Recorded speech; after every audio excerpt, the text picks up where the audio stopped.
Hello, everybody. Welcome to the Integrating Education and Training Advancing Outcomes IET webinar. We are going to go through a couple of things today where we're going to talk about what makes an IET advanced. We've gone through how to get it approved, and we've planned them, and now how can we take it to the next level? My name is Matthew Brown. I'm the Director of Career Pathways for English language for CCR, and also do ILCE and English Language Acquisition. Today also is Rebecca Loli. She's the Assistant State Director, and the IET Playbook partners that we have from Alamance Community College, Blue Ridge Community College, Pitt, and Community College and Randolph. So welcome, everybody. I'm excited to have this discussion today. I'm going to introduce Rebecca Loli, and she will talk about what the IET Playbook Project is. All right. Hello, everyone. Can you see and hear me okay? Everything good, Yeah. Matthew? Yeah? All right, great. Mm-hmm. I am working with Matthew and these four colleges, Blue Ridge, Pitt, Randolph, and Alamance on the IET Playbook Project. We're finishing up a second year. And the project's purpose is to make it easier to run IET programs and get better support for new programs coming online, across the state. So peer support model. So these colleges have been doing intensive work with IETs and are showcasing their work. We just finished our last showcase yesterday at Blue Ridge. And they are also your regional resource hubs for IET support. So feel free to reach out to these colleges and ask, here's what we're trying, here's what we're thinking, what would you do? Here's a roadblock we've hit, that kind of thing.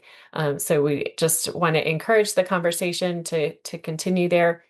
And then it has been very rewarding to see the new IET applications coming into the system office and also see the continued growth in IET enrollment and IET MSG outcomes. So programs are getting smart about kind of diversifying their MSG strategy and understanding that pre-test and post-test works great for certain students, and other students maybe have a more immediate goal to get industry recognized credentials and enter careers. So this helps kind of round out your adult education offerings. So we're glad you're here today, and we'll dive in and hear some of the stories about what happens when you have an IET and you're a couple years in or a couple cycles in and you realize you need to make some changes. All right. Thank you, Rebecca. So why are we having this advanced IET? We're moving away from that. Does this IET count to can we run this IET full term? And can we run it over and over again? And how can we document and improve it? And so that's today's focus. That's what we're hoping to get some advice on from our very well suited IET schools. So I'm going to go straight into the questions because we've got our schools here and we have a really good group. So I would first like to go through and introduce the representatives from the schools. So if those from Randolph could come off mic and introduce yourself, and then we'll go through each school. Hey, I'm Stephanie. I'm the Director of College and Career Readiness, and I have with me Cindy. If you'd like to introduce yourself, Cindy. Hi everyone, I'm Cindy. I'm the Pathways Navigator for Randolph Community College. Great. And then also with us is Blue Ridge Community College. Hi, I'm Haley McDaniel. I am Director of Adult Education and Literacy. Great. Great. All right. Alamance. Hi, I'm Carrie Russell. I'm the Career Pathway and Transition Coordinator at Alamance. Thank you, Carrie. And Pitt. Hi, my name is Melissa Morlock, and I'm the Director of Transitional Studies, and I am here just a few minutes late because we finished our last interview for our own Career Pathway Navigator, IET Navigator, so I'm so excited. Oh, that's great. That is very exciting. So we're going to start off by talking about um, the topic one is the pathway, the credential, and the delivery models decisions. How do you go through and make sure that you've chosen the right pathway, but the credential is going to be an industry recognized, and then the delivery model that will lead to that those students' success. And so we'll start with Randolph.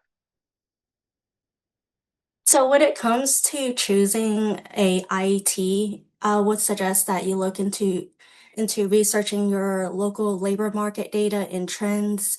Also contact your school department of institutional effectiveness. They also have data that's available that you can use. Also, your local workforce development board, local industries, and your community partners, and also check with your students, see what they're interested in, and then also use the IET sharing repository. Right. Mm. And I would like to add to that, the college, I think every college has something like an institutional effectiveness department. They are supposed to do research of their own before starting new classes and new programs, to make sure that they do fit with the needs of the location in the first place. So one of the easiest things to do, I definitely don't think it's the only thing that colleges should do, but one of the easiest things you should do is look at all the classes that the Con Ed offers that do not require a high school diploma. That is a really, really easy place to start, to create some IETs. If your college offers welding, a MIG welding, it doesn't require a high school diploma. And hey, even if it did, you have some ESL students that would probably qualify. You have a welding program and you know that there are some students interested in welding, that's a really, really easy place to start to create an IET out of that. So starting really simple is just going through your list of Con Ed, meet with someone in your Con Ed department, to see what credentials they offer, what industry recognized credentials they offer that do not require a diploma, and start simple. And then from there, really branching out and seeing what do they not offer that maybe our students are interested in that we could, kind of create our own IET. And that's when we have to do a little bit more research with the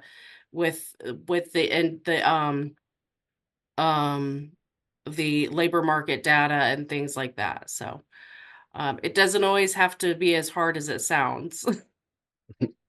And make sure it ends in a credential. So look into the NCWorks credential list. Mm-hmm. And Thank that you. was what I was going to mention is your local workforce NCWorks people, they have a list of approved programs at your school that they will help support. And so that's also a really good touching point, because if the student then qualifies for next gen, then NCWorks can go ahead and help support them as well. And so that's been something we've leaned into a couple of times. Excellent. All right, Haley, have you heard anything that you'd like to add? Yes, I mean, we're very similar to what Cindy said with the labor market demand. That is a big one for us. Of course, student interest. Also, though, can we justify that it's going to make that they will be able to make a sustainable wage with that?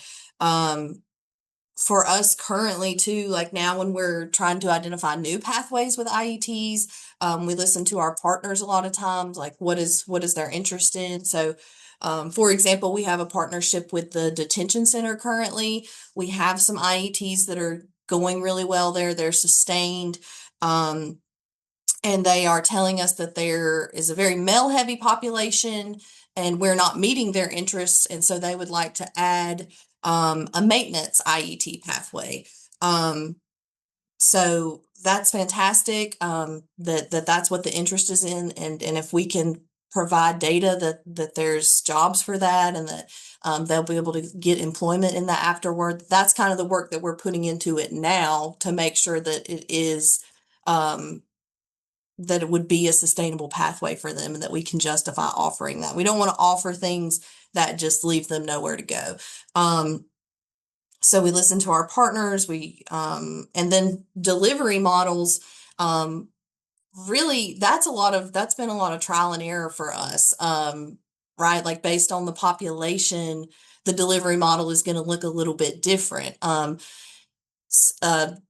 Sometimes we run an IET, like we run a hospitality and tourism IET, and for our detention center population, that delivery model is a little bit different. The courses run a shorter amount of hours, but then we have an IDD population that we run the same IET with, and the course is much longer, and there's different aspects, more hands-on things involved with that. So I would say for delivery model decisions, that's going to have a lot to do with your population. What do they need? What are their working hours? Do they need some online flexibility? Things like that. So that for us is definitely, you can plan the best you can for the population, but sometimes it's going to be a little bit of trial and error with finding out what works best for them. Excellent. Thank you. And Alamance, Carrie, do you have anything that you can add? I think they covered all aspects. I would say, like Stephanie said, we have really tapped into our workforce development or Con Ed classes. I try to attend their coordinator meetings weekly so that I kind of know what's going on in that area. Another thing that we have done is we've partnered with curriculum areas where maybe a course could count as a credential. So for example, EDU 119, the students can get their early childhood credential. So we just kind of code list that our students attend a curriculum class, they get that credit, but they also get the industry recognized credential, so they could continue on and take more classes, or they can go right out into the workforce. So just finding those partners where maybe on curriculum side, they might need a boost in their enrollment, but you can work out an industry recognized credential in that as well. And Matthew, I just want to jump in here as well, because one thing as we've been working with colleges on their IET programs, once they've been in place for a little while, sometimes we see shifts in how they're setting up the classes or the delivery model decision. Based off of student needs or partner needs. So I can give some examples. Like in some cases, they might start out with the workforce preparation component being an HRD class that's separate from the CCR component. And then for a variety of reasons, that workforce preparation content might wind up being rolled into the CCR course itself in future iterations. I've also seen programs start with their workforce training component being in curriculum. And then because of student accessibility concerns and the difficulty of the registration process, I've seen it move from curriculum over to Con Ed because that just seemed to be a better fit for the student needs. So that is something that when you've got that IET up and running and you've got your partners and you've got your schedule, you definitely it's common to see tweaks to the schedule and the delivery model decision. And then some schools also run into overlap issues for students, and so they might choose to move a portion of it to online, or they might change and open up like an evening lab or an evening section, or kind of adjust accordingly based off of their partner needs to help avoid student overlap.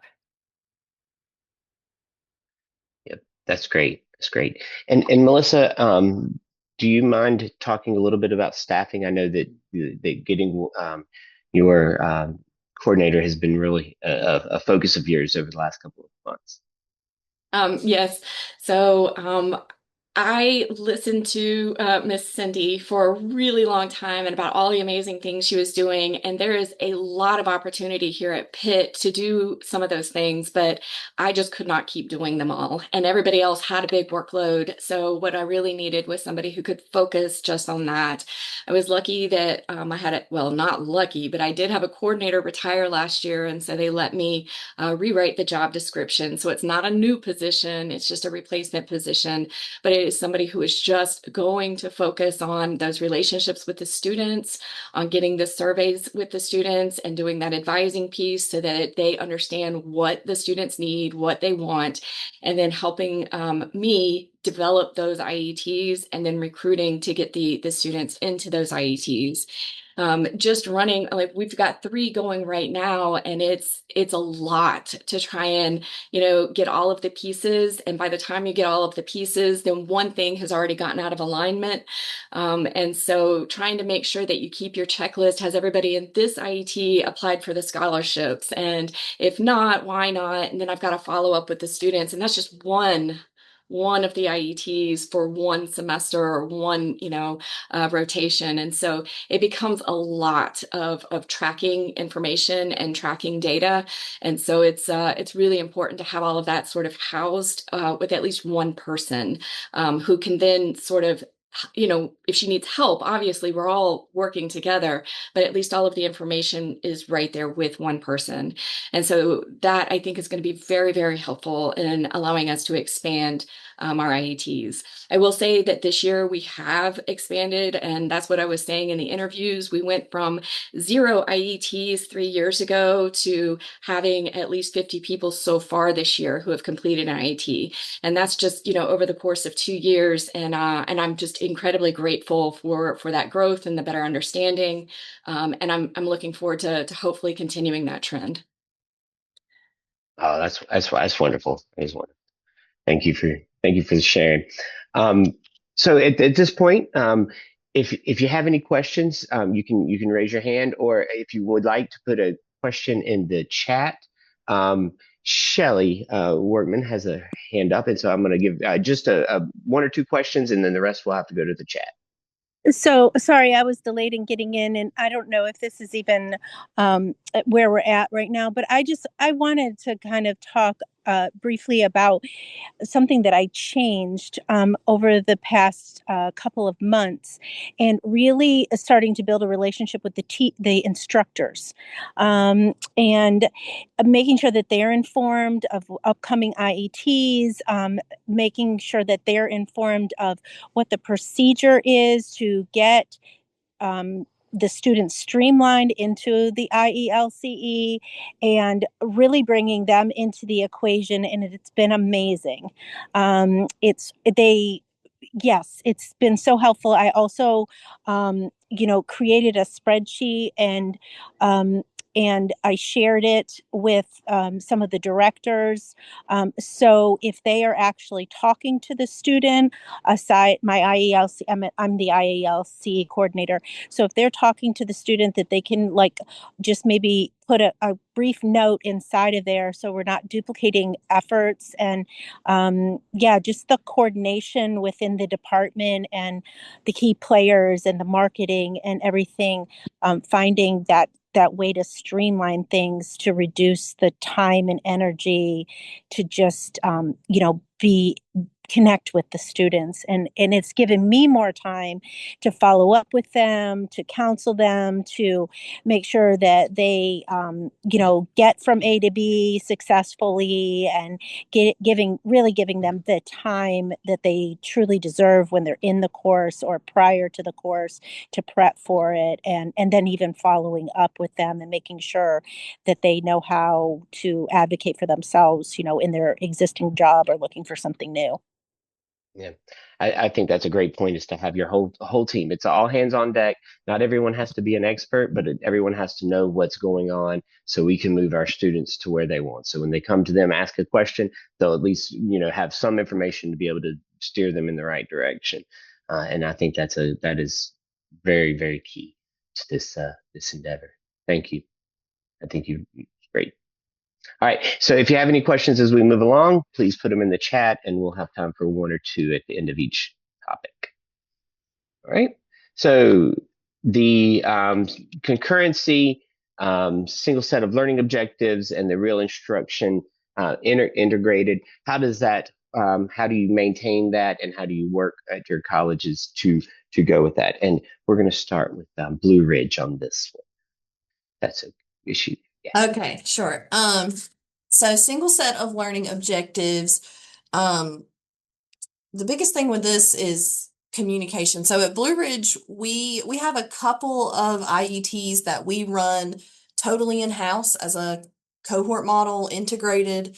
And with those, when we're doing all of that in our department in CCR, it's much easier for us to ensure that we're meeting that single set of learning objectives.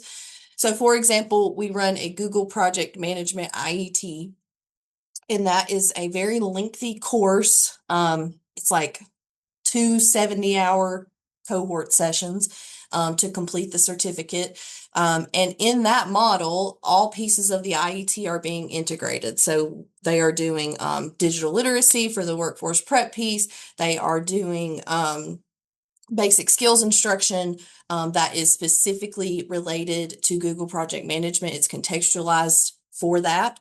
And then, of course, they're doing the training piece of it, which is working toward their Google Project Management certification. So with that integrated model, that's one instructor. It's our bridge coordinator.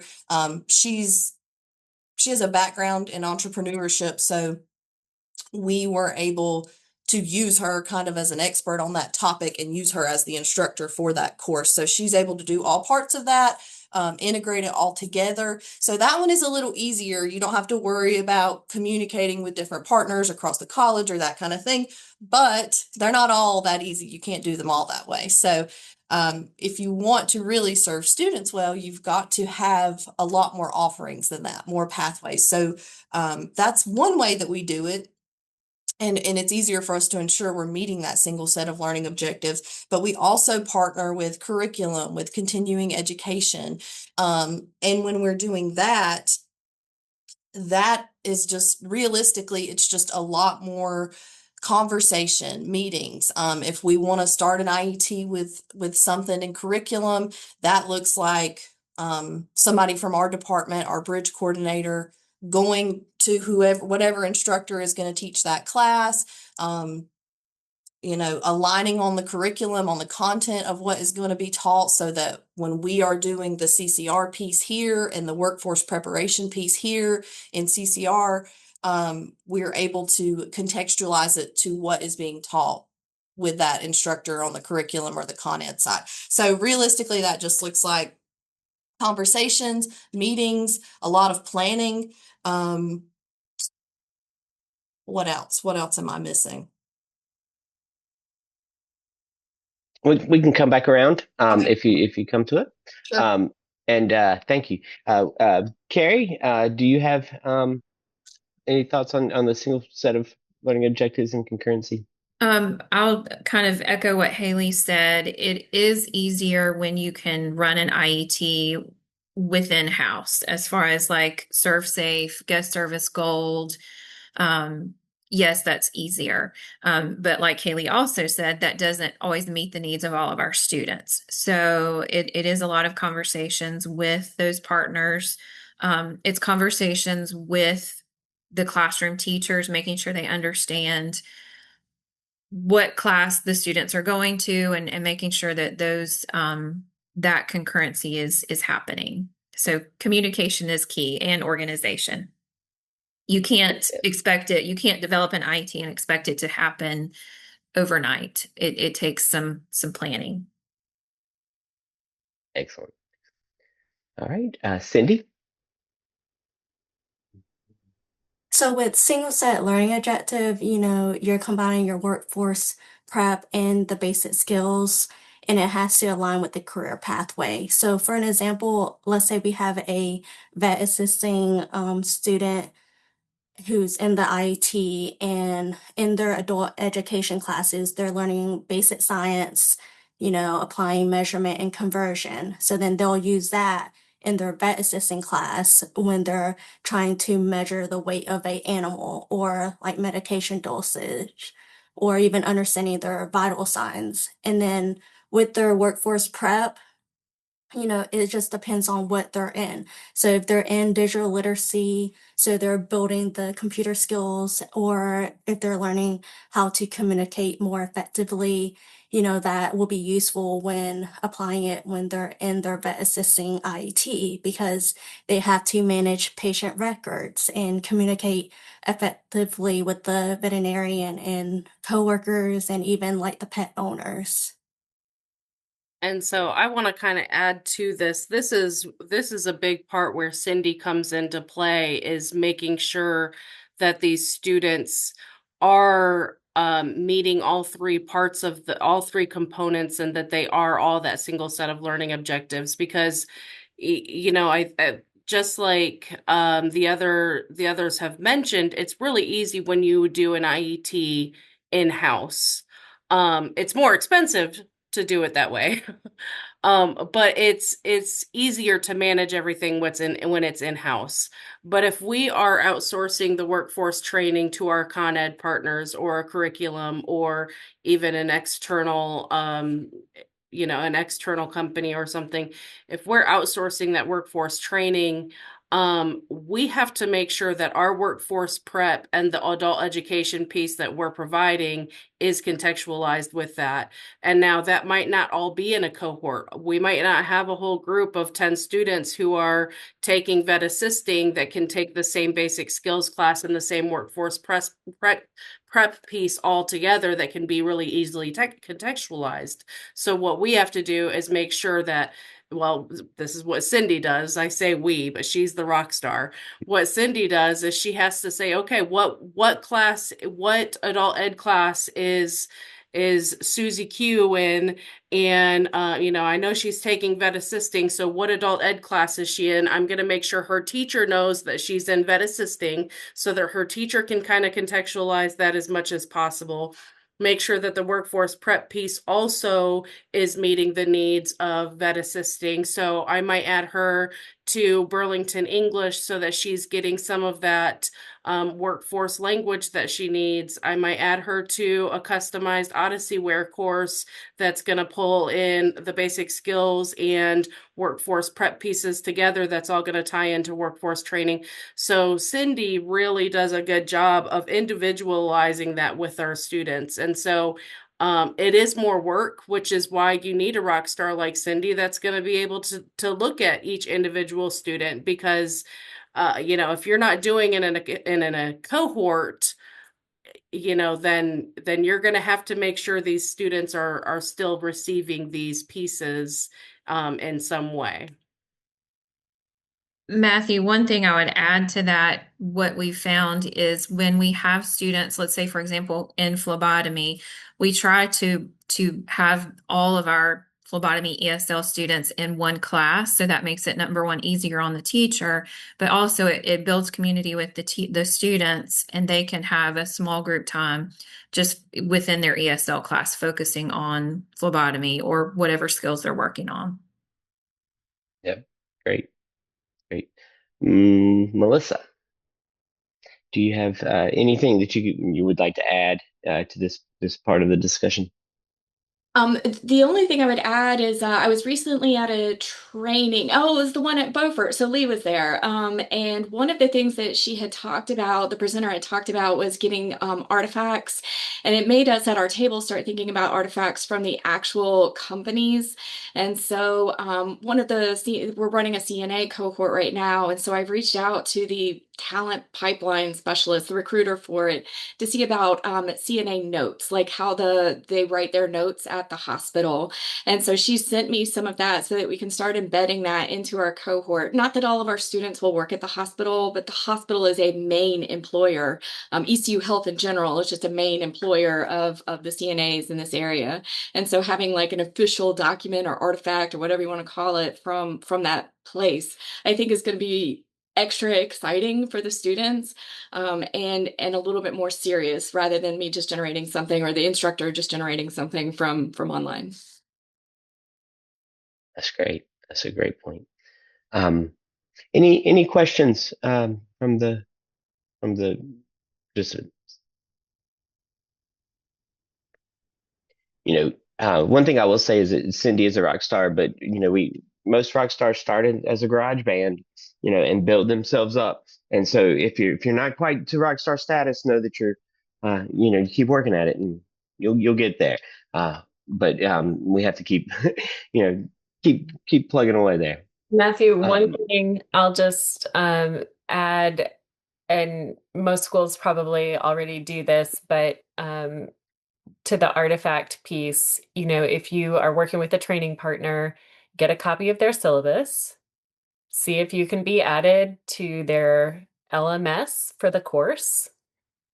If you have an opportunity to pay for your instructor to audit the course or take the course, and wow, wouldn't this be amazing if they could do it, if you're preparing to launch an IET in the future, maybe you could pay for a staff member or an instructor to audit the course one semester and then they launch it the next semester. That would be fantastic, but it's not, that's kind of that pie in the sky.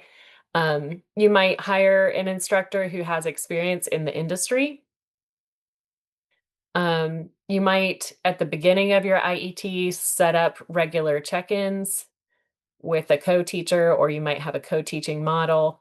But just looking at that documentation piece, I think is very important, making sure that you understand, like you have a copy of the syllabus, you're added to the LMS. And if you can't be added to the LMS, have your student log into the LMS and look at what they're working on and talk with them about what they've already covered and what's coming up and what the assessment pieces look like. And so the better your communication there, the easier it's going to be to get what you need for documenting your student outcomes in, later on in the IET. Great. Thank you. All right. Well, if something pops in your head, please put it in the chat. All right. Recruitment, intake, and persistence supports. How are we bringing our students in and how are we helping them persist? And so let's start with Alamance. So recruitment, I would say that is marketing. If you can work with your marketing department, number one. I tend to try to go around to all of our classes when we have upcoming IETs. Usually at least once a semester, I will preview what's coming up the next semester. And so that's just gathering the students in, going through PowerPoint presentation, talking about, what are some opportunities that they have, individual advising appointments with students that are then interested in specific IETs. Once that is done, we tend to have students participate more in-house than we do having students come in from the public, from outside. We tend to get students who are more already within our CCR department. And then it seems like if you run it one time, then word of mouth helps spread. And usually the second time that you run it, you might have more momentum. And then it's just continuing to make the tweaks that you need. After you've run an IET a couple times, you might see it kind of fall, but then changing what you need to continue that momentum. Excellent. All right, let's go to Randolph and Cindy. So during orientation, as soon as the student enters into our program, we've broken down orientation into two parts. So part one, they'll do their registration, learn about the program, and then they're assigned to a class. And then we will briefly talk about pathways. And then we'll give the students the opportunity to sign up for orientation part two, where I'll go in depth about pathways. And that's where they can get their student ID card, sign up for alerts from our college, and set up, their school email, and to talk about digital literacy. But as soon as they enter into the program, they are aware of Pathway, and I'm usually the first person that they will see, and I'm the last person that they will see as well, because I also do graduation meetings as well. And when it comes to recruiting for upcoming IETs, I will go into the classrooms, as Carrie has stated. And what is really helpful is informing the instructors, as Shelley has talked about. Definitely letting the instructors know about pathways and IETs so that they're aware and that they can communicate with their students. And we also have a workforce bulletin board where we'll post all of our flyers about upcoming pathways and all approved IETs. Excellent. All right. Melissa.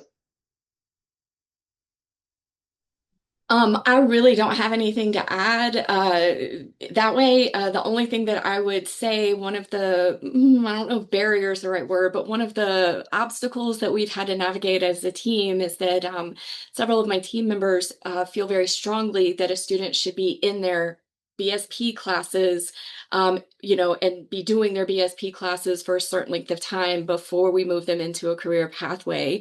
And so sort of shifting some of that into the idea that some students are here because they want both and they want them both right now, and that that's okay as long as we've got those supports in place, has been just one of those conversations that we've had to navigate multiple times, and we'll probably have to continue to navigate. That a student doesn't have to be here for 40 hours before we put them into a career pathway, that it's okay that if they do them both at the same time. So that's been an interesting conversation. Thank you for mentioning that. That's a great point, is that our students can come straight in and begin working in an IET from the beginning. And if that's what they want, we surely don't want to tell them not yet. We want to help them go ahead and start realizing their goals as soon as we can. Thank you. And then Blue Ridge. Yes, I think they've covered a lot of it. Recruitment's very similar for us, current students, visiting classes, as Cindy talked about. I will add something that we had success with our Google Project Management course. Our bridge coordinator has talked a lot about how a lot of people don't know what a project manager is. They don't understand that there's such a wide field for that. So she did a lot of, advertising to our current students, or putting flyers around, and they see it and they don't really know what that is or understand. So she had a lot of success. She was able to get the email list of our CCR students from the past 5 years, and she went through and emailed out information about the opportunity of Google Project Management, and she had a lot of success that way. A lot of people came in and joined the program who were looking for better jobs, and they came and joined, and they were able to get better jobs from taking that class. And then another piece of the on the recruitment piece that I will speak to is really just attending. Like if you're trying to recruit, within your college, try to get in and attend, other department meetings in curriculum or Con Ed, or meet with those deans, make them aware of your services and what you can provide. That piece takes a lot of time, because they don't always know what we do. And you want to build a relationship with them in curriculum or in Con Ed, so that when they have a student who is struggling in that class, they're automatically thinking of you, and, oh, I'm referring them to CCR for support with the skills and to help get them through this class. Excellent. I also wanted to add, another recruitment that we had was creating a pre-IT boot camp. So we focused on manufacturing because Randolph County is huge on manufacturing. So we created a pre-IT manufacturing boot camp where they can earn their OSHA 10. So those micro credentials, so OSHA 10, forklift, in one whole week while they're still in their adult ed and in their workforce prep. So this just helps prepare them for our IET CMFGA, so Certified Manufacturing Associate. But you can do something similar for like healthcare as well. So if you want to do a pre-IT boot camp for healthcare, your micro credential can be like a CPR class, because that is required for CNA. Excellent. And also you need continuous advising, so to help support the students, to make sure that they're on track, if they're attending their IET classes, and to offer any assistance. Great. Yeah, I want to talk about that persistent supports. One thing Cindy does is she tracks the students' progress through Watermark, and she stays in constant communication with those instructors, and she makes sure that these students are completing their courses as they need to. And if they're not, she says, "Okay, hey Caleb, meet me in the lab today. We're going to work through this. We're going to make sure you got to get this assignment done, this assignment done, this assignment done." So, it's a lot on Cindy. But we've talked about opening up like an IET lab that we could have someone else do something that like that too, that is helping those students persist in their other courses as well. And so that is a really important thing. And then another recruitment part was anytime our college is hosting any kind of open house, Cindy gets a whole list of students and says, "Hey, let's go to the healthcare open house tonight," or, on such and such date, where they recently had a healthcare open house. So she brought I think like 7 or 8 students to that open house, and it just gets that conversation started. And then she's like, "Hey, in healthcare, we offer this, and this. So, you can sign up." So getting them, she's bringing students to those open houses and getting them interested in other parts of the college too. Awesome. Thank you very much. And I'll just jump in with a comment towards your partners. So just remember your K-12 system. Every year you have students finishing in K-12, and some of them are English language learners who don't think college is for them. They're thinking workforce. I got to go get a job. But they may not really have a great understanding of all the jobs that could be out there, and they may not realize that they could get an industry recognized credential for free in many cases by coming to the community college. So partnering, and also students coming through with disabilities, maybe in the same situation where they're kind of finishing up at the high school, but not really looking at that next step. So I know there's pre-ETs, there's your ESL teams, your out of school youth provider, your next gen, but that group, the way you can reach them if they are in school, you can build a relationship with the school system, or that team, and then you can send that flyer out to all the ESL teachers working with graduating seniors, or all of the particular team of specialists that's working with a particular demographic you're trying to recruit. And maybe you can go to the high schools, make presentations, get people enrolled, before they leave high school, or like make that connection before they leave high school, so that as soon as they're done with high school, you can begin your kind of summer boot camp with them and then get them involved in the IET in the fall. And that group is not going to come to you because they want a GED. And they're probably not going to come to you because they want ESL either, because they are probably English language learners that are able to converse well enough to just go get a job, but they may not realize, all the additional support that you can still provide them. Great. Great. Thank you very much. All right. If you have any questions, we'll go to the chat for that. We're going to move on to topic 4. And so employer engagement. How do we continue to push along through employer engagement? And I want to start with Melissa. If you talk about. So for the ECU Health Hospital, one of the most important parts was having that single point person, and she's over, I think, several things, but one of them is employee education. And so when we established the class, it was with the idea that we would be communicating directly with her about the students and about their progress, and she would be asking us to add the students to the class. So, letting us know she's got 3 students that need to come to the class so we could be prepared to enroll them. And so so that partnership has worked really well because it is a workplace literacy class on site.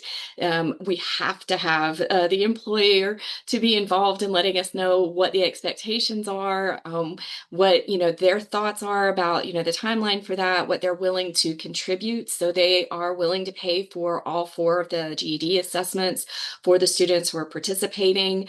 They're also willing to do interviews with those students who want to move up once they complete their GED. And so we've had 2 students who were able to move into a different position, and then we had another student who graduated and was eligible for they have another program with ECU where the student can go back to school and get a scholarship to go back to school. And so all of these things are available, and that's important for us to be able to communicate continuously with the students. So having that employer on board and being able to contact them and knowing who they are, that's really very helpful. Excellent. Excellent. Thank you. All right, let's go to Blue Ridge. Okay. For the employer piece, I will say again, for us, this comes down again to building relationships in the community, having those conversations. The most valuable thing for us has been being on local organizations in the community, your local workforce development board, being involved with that. Specifically for our detention center students, we have a fantastic local reentry council. That I'm on and that one of my coordinators serves on. I serve in a employment work group with them. So we're designing career pathways. We're reaching out to employers in the community to see who has openings, to see where these students can be connected. So that's a community thing, reaching out, and then we invite these employers to come and speak in our classes and talk about what they are looking for in applicants. Our bridge coordinator had we have a local Dario restaurant, and that manager came recently and spoke to us, a class of our hospitality and tourism students, and just talked about what he would look for when you're applying. And then also we integrate as much as we can with the workforce preparation piece, or if we're doing an all in-house IET, just interview skills. We leverage NC Works as much as we can. One of our Google project management classes just attended a resume writing workshop with NC Works to help with those skills. So partners have been the most helpful thing for us there. Yesterday we had our Blue Ridge showcase for the IET Playbook, and one of the quotes that Haley shared was that the Dario manager said that one of the certificates that she was helping her students get was better than 3 months mowing for your uncle's landscaping company. And so there is value to those credentials, and so that connection helps solidify those. All right, thank you. All right, let's go to Alamance. Our NC Works just moved on campus back in the fall, and one thing that they have started is having career fairs on Wednesdays, and we want to make sure that our students are aware of that. So that helps to have that partnership on campus that our students can just walk right over and participate in those. We also, like Haley said, if you can have speakers, we try within the different IETs, they do have career fairs that are specifically for like for HVAC. They have one that local employers come, and then our students can go around and talk to different employers. So that's very beneficial. And that we also see that with biowork, and they can go to a career fair together and meet with local employers that are hiring. Excellent. All right, and then Randolph, what's your connection with employers? Like Haley and Carrie said, NC Works, and then also connecting with your director of customized training, which Stephanie did the connection with the director of customized training, which led into the industrial advisory committee. Great. All right. And so let's go on. Are there any questions or comments? One last topic I do want to hit on is the MSG capturing, evidence routines, and continuous improvement. How are you ensuring your programs are continuously improving, and what are you doing to make those steps happen? And so let's start with, let's go with Blue Ridge. So for MSG capture and routines, I mean, the biggest thing I would say here is internal processes. You just have to, we have spent a lot of time, a lot of department meetings, getting on the same page, making sure our processes are aligned, that everybody's on the same page, that we have good internal policy and procedure. So when we have an IET, that everyone knows the process. There's a dedicated person that's tracking these IETs, that's tracking the follow through. That could always be better. It's very time consuming if you don't have a dedicated person for that. It's really, really hard to track each individual student and make sure that they're meeting all parts of that, and to be aware of what certificate they're working toward. But for documenting that at MSG and evidence of the routines, just having that automatic process where that person knows that they've met all parts of it, they've completed it, and then there's an automatic process where that certificate or whatever was earned is immediately documented. And you have internal trackers or however, whatever you need, whatever works for you to track those processes. That's been a lot of trial and error for us. Finding the best way to track that, because it can get super chaotic, like managing all of the data and all the MSGs and who has what, and did I put that in advances? And so you have to have very solid spreadsheets and internal processes, and your team needs to be on the same page, or it will be chaos. I feel good about our processes now, but it takes time to get there. Yeah. And I would say with outcome, is that part of this outcome improvement? I'll say You it. can go ahead. I don't know if this was part of it, but it Yeah. maybe is more part of the employer part. But once an IET is completed, also, again, that dedicated person tracking these things would help the students have follow through with their outcomes, not just, completing the IET and then we never hear from them again. Just making a warm handoff to either an employer partner or leveraging NC Works to help them get referrals to a job of some sort. Great. Thank you very much. All right, Randolph. So I'm in charge of tracking all the IET students and also the IELCE students. And I would track their IET and then their outcome, and then I will upload it onto Advances, deciding on their MS. So for IET, if they complete it, it's a MSG 5. And then I will also put it, once I receive their certificate from completing their IET, I will upload it onto their student portfolio. And then I'll just add the new document. Good. And then we can hear from Pitt. Yes, Melissa. I'm so sorry, I didn't hear that part. Oh, it's I okay. would say having that workflow has been very chaotic, and that is partly because I'm the only person, I'm the point person, and so I have to sort of clear part of my schedule and then go meet with the my LAIS a data management person, and then we sit down and we're trying to figure out, do we have all of the data for this one? What have we put in? What haven't I put in?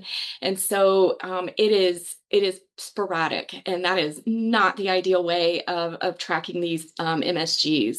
We do, just like Miss Cindy said, we do put their certificates into Advances. So we just scan them in and put them in their portfolio once, or student documents, whatever that part is called, so that it stays there forever and ever. Well, as long as we have Advances anyway. And so, but that way we know that it's there. The last thing, and I don't think it belongs in this part, but I'm just going to say it anyway. We do honor cords for our IET completers. And so during our graduation ceremony, students who have completed an IET get a different colored cord than some of the other students do. And that's just one more way that we're trying to recognize the importance and, just the importance of the IETs within our program. And we just started that last year. Great. I really like that idea. I think that's a wonderful way to recognize the hard work of the students. Great.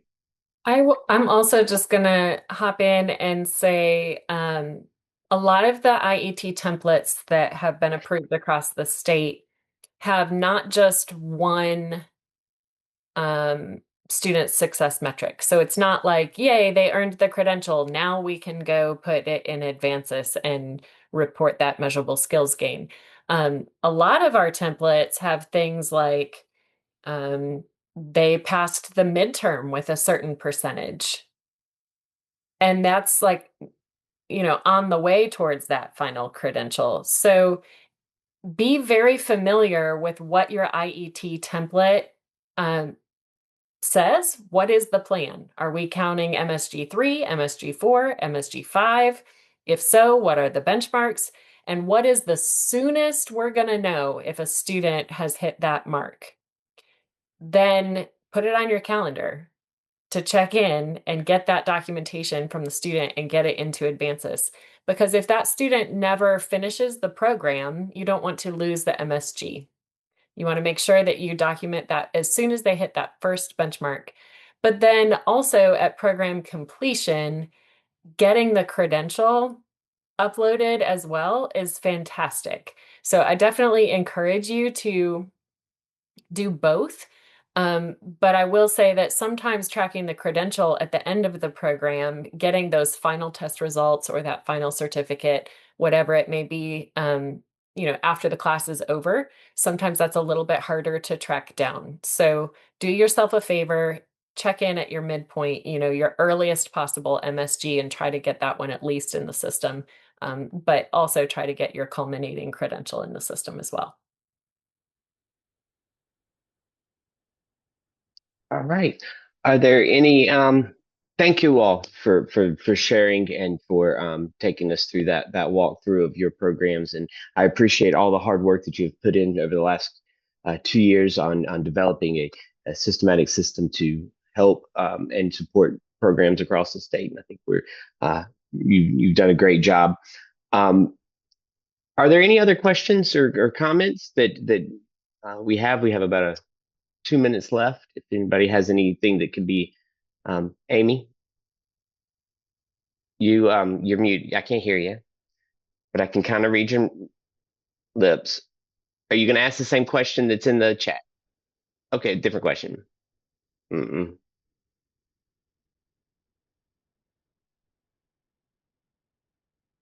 All right, she's going to put it in the chat. But while we're waiting to see what Amy's question is there any other questions or comments that you would like to say? I'm just going to jump in because it was a point of discussion yesterday about alternate placement. So Amy asked, is an IET MSG better than a level gain or a post-test MSG?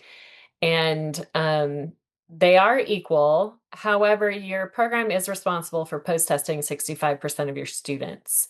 And so if that student had a pre-test coming into the program, you also need to try to close the loop on a post-test if possible.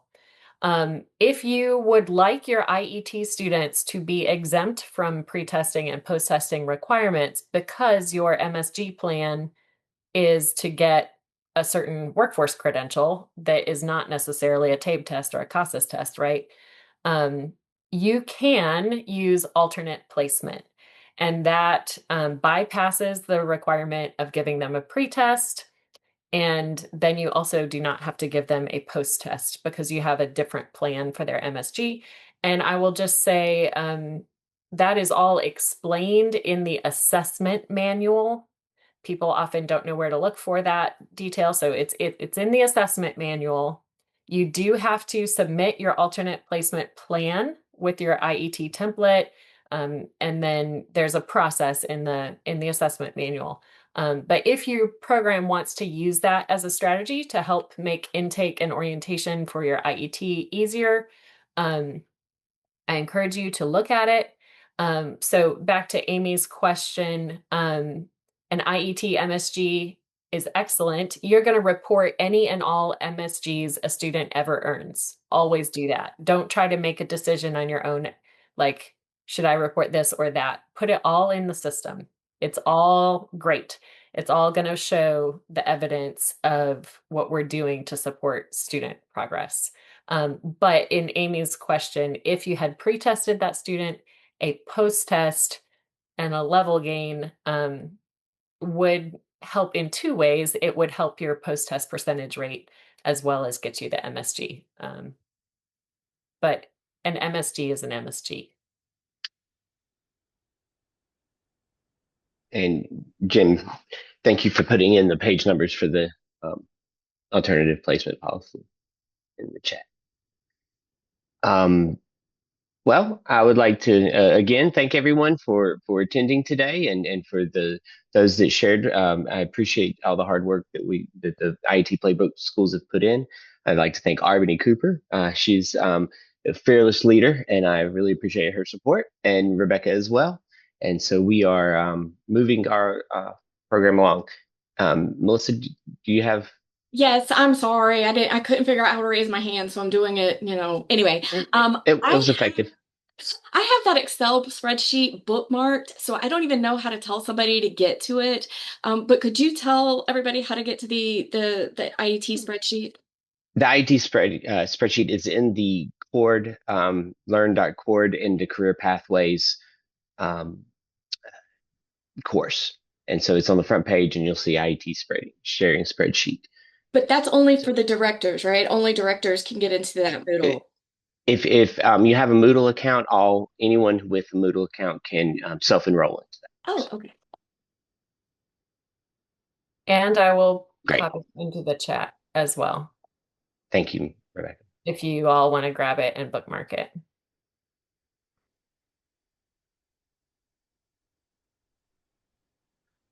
All right.